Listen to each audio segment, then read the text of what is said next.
I will start by saying my disclaimer is I am not a public speaker.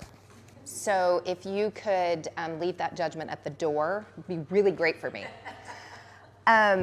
What I want to do this morning is share a little bit about my background, but really and truly share some of the experiences, some of the success, but really some of the failures that I've had over, I don't know, I guess we'll call it 41 years of life now, but 20 years in business of being a business owner, running a business, and all the things that come with that, no matter what role we play. So I want to start by asking you guys a question. And for you guys online as well, I'm going to make sure I don't leave you out because I want you to engage in this as well. If you have everything going really well in your life, right? So things are good, your relationship's good, business is good, sales are good, all is right in the world. Who feels like you can just take on the world? Show of hands. Like you just feel like, I got it, like it's good, right? So that's where we all want to stay. Ideally, right, in an ideal world. So who, by show of hands, when things are not going right, you have an argument with your partner at home, your sales are down, perhaps you get laid off because of COVID, things are just not right. Who starts to think inside your head, what have I done wrong and where am I going with my entire life? So the moral of the story there is we all feel exactly the same way all the time. There is no difference whether we're 20 or 60, whether we have a brand new business, whether we have a thriving, successful business. Those emotions are a roller coaster and they happen every single day. Do you guys agree? Every day. So I say that to say, throughout what I share with you guys today, what I'm really going to highlight are areas where fear takes over our ability to show up to life. And fear does a lot of things to us in different ways. And so I'm going to share with you some of the things. And I thought really long and hard about what topics I wanted to share with you guys because there's so many, right? We could talk about so many different things. But fear right now seems to be the topic for everyone. And it's because it's based in a level of uncertainty. And when we're uncertain, AKA COVID, right, our entire world seems to be turned upside down and we start doubting ourselves instead of really getting rooted in reality of what's going on and just accepting the things that we can't control.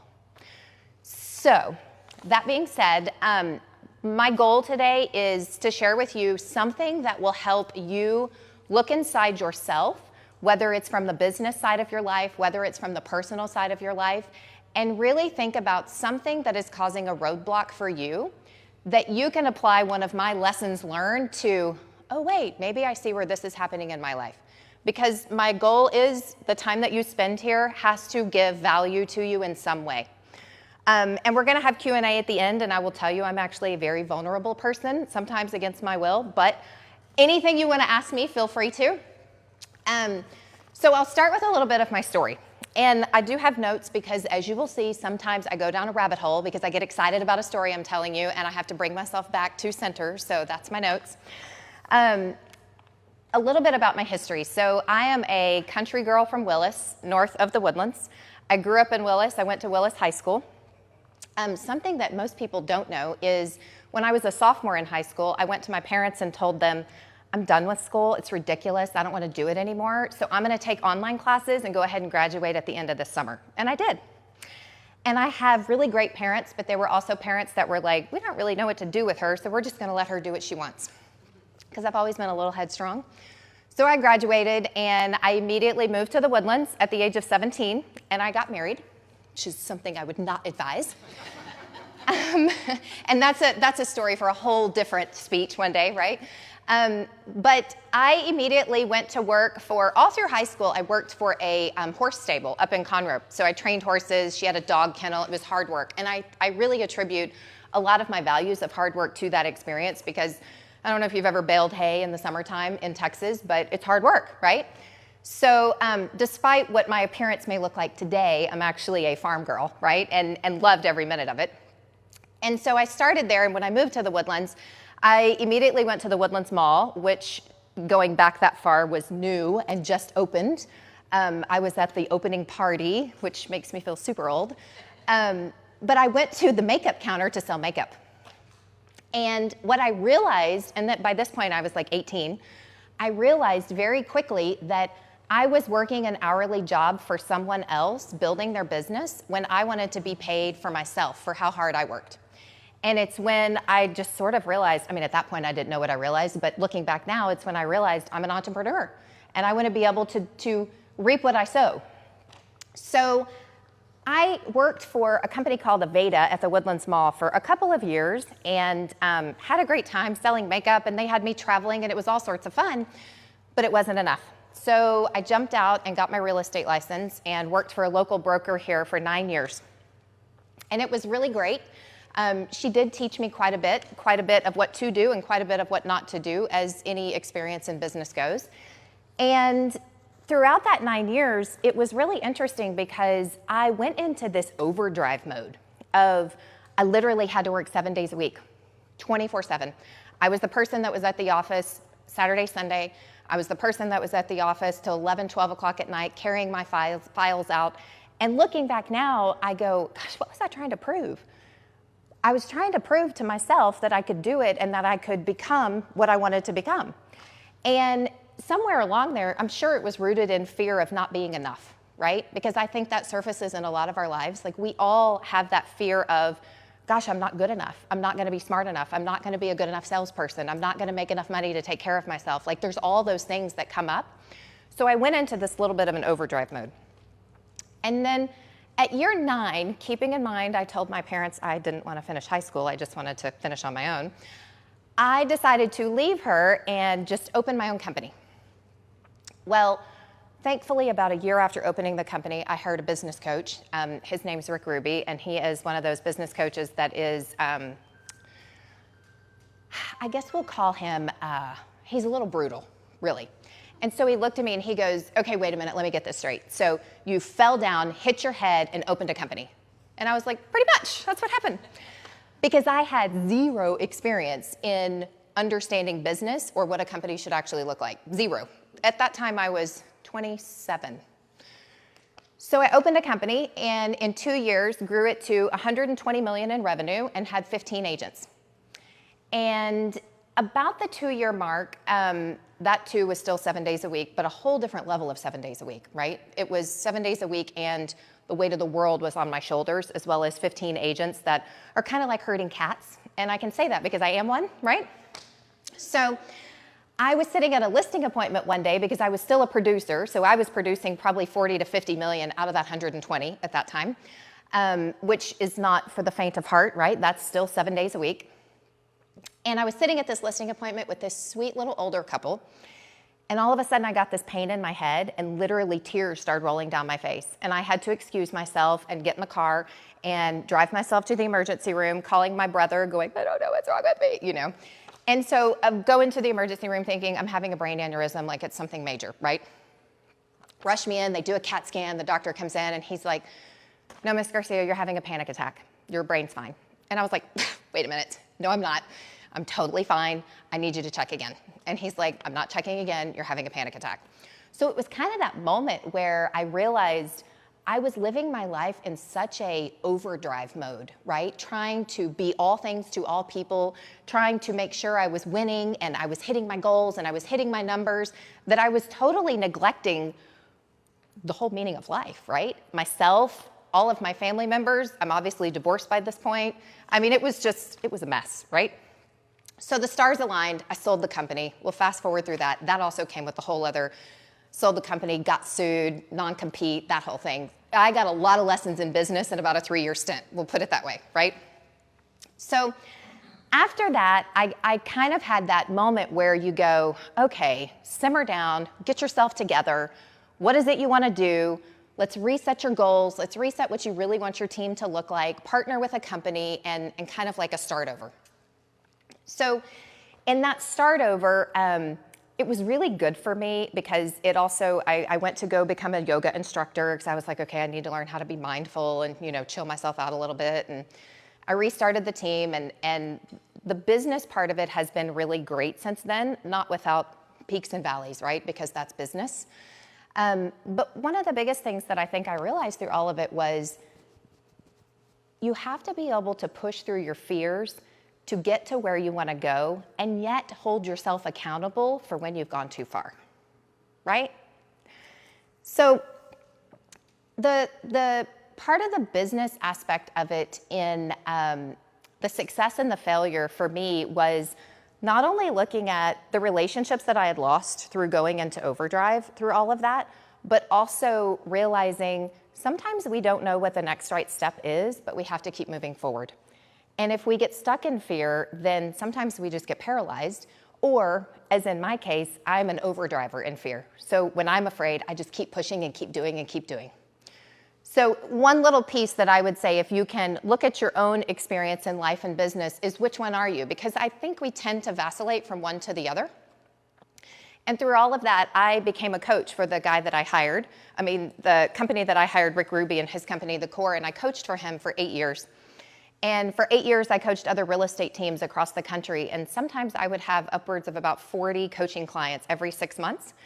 And I traveled for him and did public speaking. And as you can see, I'm way out of practice now. But back then, when I did it all the time, it was great.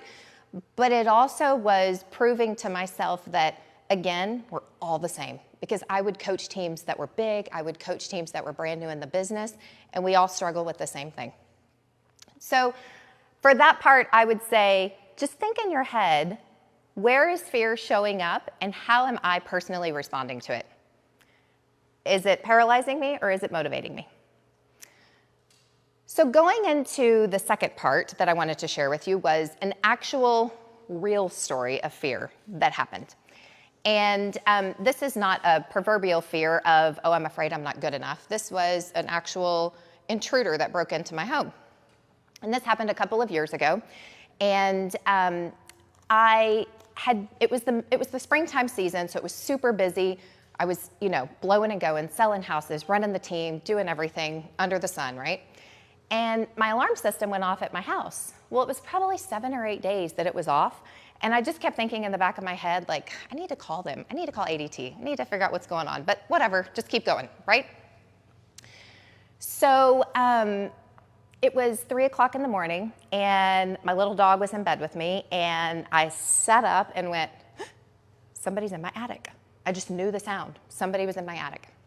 So I immediately grabbed the phone. I left all the lights out, and I went into my bathroom and called 911 and said, somebody's upstairs in my house. It sounds like they're stealing the TVs off my walls. I don't know, but I'm home alone. Just please send somebody. My little dog's sitting next to me, just silent, right? Like she's just all hunkered down, just quiet as can be. And so as I'm sitting there listening, I hear things get quiet for a moment, and I hear this person start coming down the staircase. Well, in the home that I lived in, I had renovated it and put in a lot of old antique doors and things that did not have locks on the handles. So there was no way for me to lock myself in a room. But I kept thinking, well, put myself as many barriers as I can. So I'm already in the bathroom. So I scoop up my dog and I go into the closet. And I thought to myself, well, I'll just hold myself in the closet because, at least I can try to barricade myself a little bit, right? So this person comes down the stairs. And I'm telling the 911 lady, I'm like, oh my gosh, like he's coming down here, he or she, like whoever this person is, right? So this person comes into my bedroom, closes the bedroom doors behind him or her, comes into my bathroom, closes the bathroom door, and then I see the flashlight below the crack of the closet. And if you just think about that for a moment, at the time I didn't really realize it, but looking back, like that was a feeling that most of us don't ever have in our life, right? And I stood there holding myself in the closet, and it was that moment where you go, oh my God, this is really happening. Like this is really happening. And he grabs the closet door and starts turning it and pulling it open. And so I immediately scream at the top of my lungs to get out of my house. I drop the phone. The 911 lady, radios to the police cars and says, turn on all your sirens. It took them 11 minutes to get to my house, which when that's going on is like an eternity. He drops the door and takes off running because there were like 5 cars on their way and they were a couple streets away. So he heard it, it lit up really loud. So she tells me, stay in the closet, don't leave the house, let them come in and clear everything and, all that. So they do. They get in there and they can't find him. They come in and they tell me that all my doors were locked, so they don't understand. And they asked me if I had a history of mental illness. Well, at that moment, I probably did because I lost it on him. But so I answered the question. It was like, no, I don't. And let me explain to you what I heard. So fast forwarding through the story, the next morning, so it's probably about 4:30 in the morning now. They sweep the whole house. They can't find anything. I'm sitting at my breakfast table. I called my best friend who's in this room, and I'm like, I don't know what's happening right now, but I need you to come over right now, So she's on her way. And I'm sitting there, and I hear creaking upstairs in the floor again. And so I don't know that he was still in the attic, but I have suspicions that this person was still in the attic and that they didn't find him. And so we leave the house, and the detectives all come, and they literally start swarming my house about 9 a.m. Well, what do? I get in the car, and I go show houses. Because I had to keep overdriving, right? Just keep moving, keep moving, keep moving. Let's go. So I go show houses all day while Mandy sits at my house with all the detectives who find fingerprints all over my house, who find that this person had been crawling in and out of my garage breezeway into my main house, who cut my entire security system and all of my cameras inside my game room, who had holes cut in all the attic decking of my house with what we can only assume had cameras, and that was the wire pulling that I heard because he was removing it all. And they didn't catch him because he got away. So when we talk about fear, that is one of those scenarios where you kind of sit there for a minute and go, I mean, it's like my very own Lifetime movie, right? And so what happened after that now, this was 2 years ago, what happened now and over the past probably year and a half was I have had time to digest and think about that scenario didn't have anything to do with my business. But you know what it did? It highlighted so many areas of my own behaviors that show up in every single aspect of my life. And behaviors that now I look back on, and when it happened, I was super angry. Like, I was mad because this person basically took my home from me. I sold the house the very next week. I packed up and put everything in storage. This was a home that I loved, that I renovated and found and was super happy in, right? I got my CHL in a day and went to the shooting range by myself. All my guy friends were like, we'll come with you. And I was like, no, I'm going by myself. Back off, I can do this, right?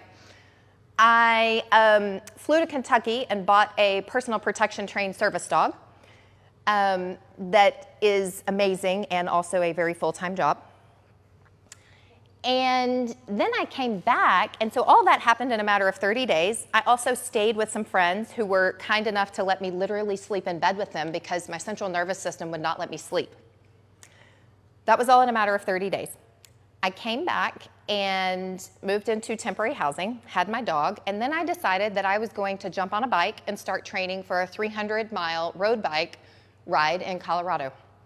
That over 3 days, I slept in a tent, I rode 300 miles and climbed a 21,000-foot elevation over 3 days. And I say all of that to say, when I look back on that, I'm like, I mean, you kind of lost your mind for a little bit. It might have happened, right? And that year that it happened was the biggest year in business. I sold 150 houses for $70 million, all during that. And so I thought about that for a minute when I was thinking about sharing with you guys, because I mean, a lot of people know that story, but I don't tell it to everybody, right? I've never Facebook Lived it, that's for sure. But it is what it is. You know what I mean? It's all good. It's all part of life, right? Things happen. And that was one of my stories of, it was a pivotal moment in my life because I look back and I was like, okay, let me analyze how I responded to it. I took action all the way down to how I innately responded. When he was coming into my bathroom, I could have been hiding in the back of my closet, but I wasn't. I was standing at the door, going to fight, ready to face him. And I thought about that and thought, how does that behavior show up in all of our lives? What would you have done if somebody was in your house and was coming to get you out of your closet at 3 a.m.? Would you have been hiding, or would you have been standing there ready to fight? Because that's a life decision change, right? So I thought about, okay, how does that show up in business? Because everything we do as leaders of our own lives, whether we lead a team or we lead a business or we just simply lead our lives in our own families, those decisions in moments like that are game changers. right? So I also thought, you know what else it's a really good example of, and not necessarily how I responded, because there's a lot of things I did that were crazy, because I totally overcompensated because I had to push through my fear. Like riding that bike ride and going up the side of the mountain and then down the other side, which I don't know, I thought going up the mountain was the hardest. No, flying down the other side is way harder because it's so scary. I mean, there were moments when 18-wheelers were next to me and the cliff was like right here, and I remember thinking in my head, you have lost your mind. Like, what are you doing? You are a girl from Texas. It is flat. It was crazy. But you know what it did? It proved to me that I could do anything I put my mind to. And that's what I needed to do in order to not let myself be a victim. And that is one of the biggest lessons. Where in our lives do we let ourselves be a victim to ourselves? I wasn't going to be a victim to the intruder. I wasn't going to be a victim to opening a business when I wasn't ready and selling a lot and then getting sick because I worked myself to death. Those are my own decisions. I wasn't going to be a victim to COVID. My team this year has had the biggest year we've had so far. So it's really a matter of us asking ourselves, where are we allowing ourselves to be a victim to ourselves? Because that's really the only place it can happen. So the bike ride made huge strides in my life, not physically. It tore me apart. I thought I was going to have hip replacements and knee replacements at the age of 39 or 38, whatever I was. But it taught me when I crossed that finish line, I regained my strength and I overcame the fear, and I went home to my CHL and I went home to my dog and I was like, okay, I'm good. You can come for me now because now I'm ready. But I had to do those things to prove it to myself. So when it comes to a second takeaway for you guys, one of the things that I would encourage you or invite you to do is ask yourself, where do you need to push through? Where do you need to maybe do some self-analysis on where am I allowing myself to be a victim to myself? I have a quote that I want to share with you guys. Look at that, I am right on time, man. So has anybody read Brené Brown's book, Daring Greatly? She is my favorite author of all time. I'm probably like a groupie because I've done every workshop, every book, everything you can possibly imagine. The way that she studies shame and vulnerability within humans is truly life-changing. And I just want to share this quote. If you haven't heard it, if you have, just take it in again. It's by Theodore Roosevelt. And he says, "It is not the critic who counts, not the man who points out how the strong man stumbles or where the doer of deeds could have done them better. The credit belongs to the man who is actually in the arena, whose face is marred by dust and sweat and blood, who strives valiantly, who errs, who comes short again and again, because there is no effort without error and shortcoming, but who does actually strive to do the deeds, who knows great enthusiasms, the great devotions, who spends himself in a worthy cause, who at the best knows in the end the triumph of high achievement, and who at the worst, if he fails, at least he fails while daring greatly." So I leave you today and say, do not be a victim to yourself. Dare greatly in all that you do. And thank you for listening to little bits of my story.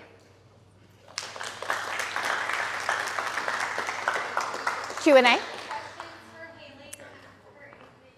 So I told our GoToMeeting crowd that I would check and see if they had any questions. Are you guys good? Yep? Okay. Any questions? I mean, you can ask me anything. How many Daring Greatly workshops did I have to go to before I could actually be vulnerable? Like 29. That is one thing that I didn't talk about specifically, but when it comes to, I'm kind of a workshop junkie, and there are several different types of workshops. If you see in your life things where you're like, gosh, I want to push through this. So I went to a perfectionism workshop. I don't know if anybody here is a recovering perfectionist. When you go to these workshops, something happens when you get outside of your comfort zone. But Brené Brown has workshops that are truly life-changing. I've done one that was 7 days in the desert that you literally get back home and you're like, I don't even know what just happened. Like, who am I again? But they really do pivot your whole way of thinking and being. So that's my plug for Brene Brown. It's all on her website, but she's got really great ones. Yeah. Thanks, by the way. This is great. Yeah. So switching gears a little bit, I want you to talk about maybe like your leadership of your team. So when you had your first team, you grew to 15 agents, and then kind of shuffled in now where you are now. Yeah. What have you done differently in terms of trying to lead a team, have them,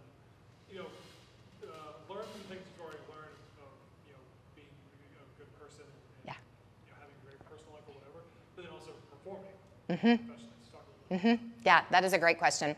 So for those of you online, his question was, what have I done differently from the first company that I grew with 15 agents to having a team now?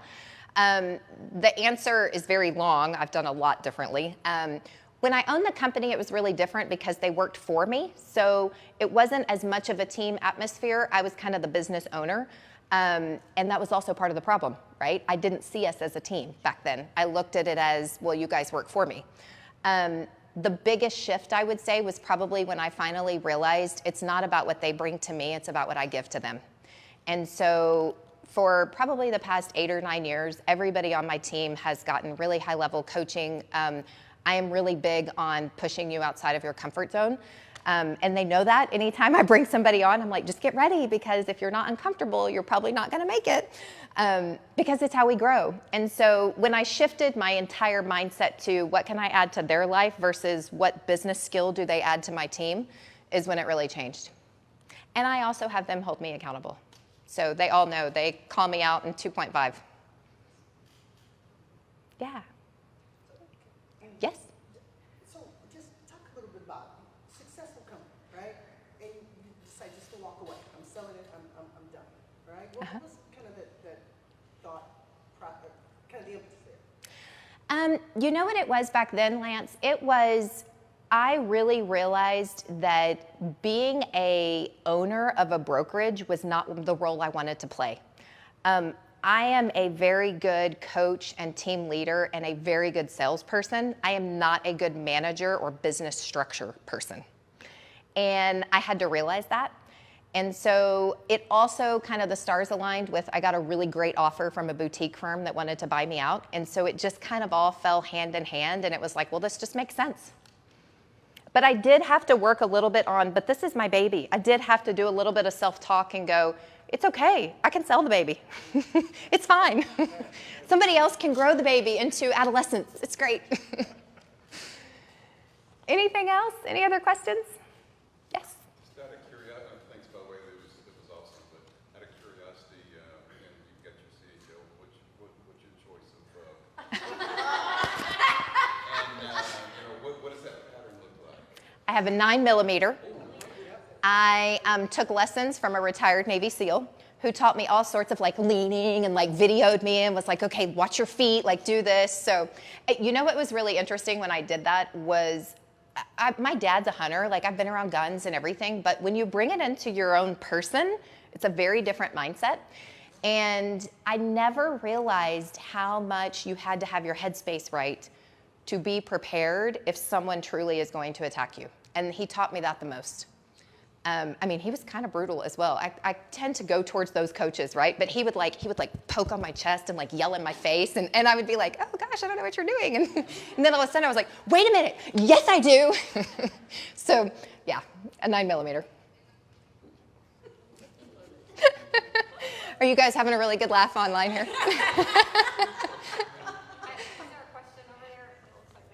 Oh yeah, let's see. I have the book Present Over Perfect. Yes, yes. It's a great book. Another great book is The Gifts of Imperfection. Brene wrote that one.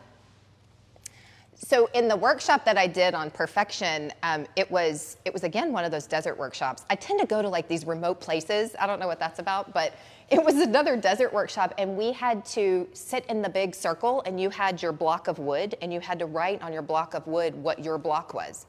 And mine was everything had to be perfect or I wasn't happy. Like I literally was never satisfied if it wasn't perfect. And we all know perfect doesn't even exist, right? You're striving for something that's not attainable. So I wrote perfection on my block of wood, and then we had to go through, and the karate chop where you break the wood? Well, guess who could not break her wood after 3 hits? And of course, the teacher was like, this is because you're not ready to let go of perfection. And I'm like, no, it's not. Give it to me again. But it's the perfection thing is a real problem, right? Anything else, you guys? Thank you so much for listening to me. I could tell you stories for days, but that is not the time. So Elizabeth, thanks for having me.